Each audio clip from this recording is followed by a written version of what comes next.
Bir alim dostum başqa dostumuzdan nəql edirdi.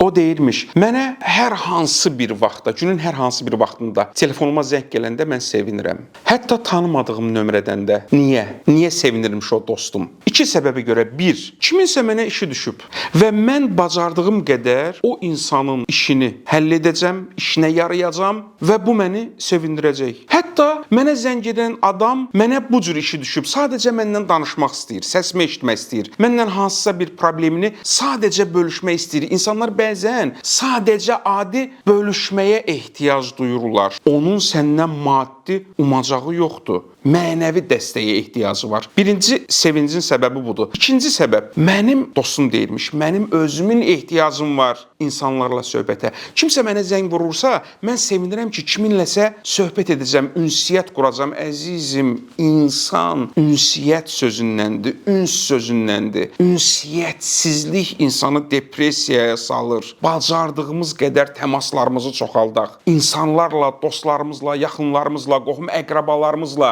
təmaslarımızı çoxaldaq. Bizim müqəddəs dinimizdə də silə-i rəhim adlı bir gözəl əməl var. Dostlar, qohum əqrabalar bir-biri ilə əlaqələrini çoxaltsınlar. Müqəddəs dinimiz individualizmi, fərdiyyətçiliyi, özünə qapanmağı rədd edir. İnsan ünsiyyətlə öz xoşbəxtliyini təmin edə bilir.